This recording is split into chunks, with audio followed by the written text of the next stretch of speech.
তোমার বাপ নামাজ পড়ে না যুবক, তাই তুমি নামাজ পড়ো না। তোমার বাপে ভাত খায় তাই তুমি ভাত খাও, পাকিস্তানের রুটি খায় তাই ওরা রুটি খায়, চাইনিজরা এইভাবে লাঠি দিয়ে খায়, ওরা লাঠি দিয়ে খায়।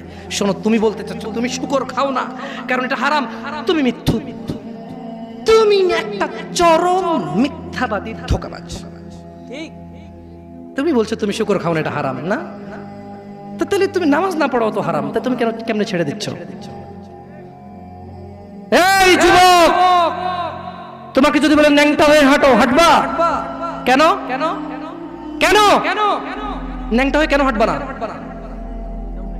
কি নোংরা কাজ? তো নামাজ পড়ো না, তোমার শরম লাগে না?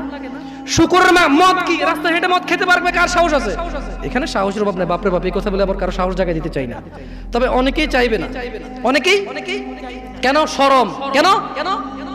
কারণ কেউ যদি রাস্তা দিয়ে হেঁটে হেঁটে মদ খায়, ওর সাথে কেউ মেয়ে বিয়ে দিবে? কেউ? আপনি রাজি হবেন রাস্তায় ভাবে মদের বটল নিয়ে হাতে হাতে মদ খায়, এর কাছে মেয়ে বিয়ে দিবেন? কেন? এটা নির্লজ্জ লোক মদ হেঁটে হেঁটে খায় ওপেনে, এই ছেলেটাই কিন্তু ওপেনে নামাজ পড়ে না, আপনি মেয়ে বিয়ে দিচ্ছেন। ঠিক, আপনি নাকি ধার্মিক, হ্যাঁ, চিটিং মেশি। ওয়াল্লাহি আমি আপনাকে বদনাম করতে আসিনি, কিন্তু আপনি মিথ্যুক, এটা বুঝে নেন। তো আচ্ছা, আপনাকে মিথ্যুক বলার পর আমার কতটুকু লাভ হলো? 2-4 লাখ টাকা যাবে ঢুকেছে, ঠিক না? আমেরিকা থেকে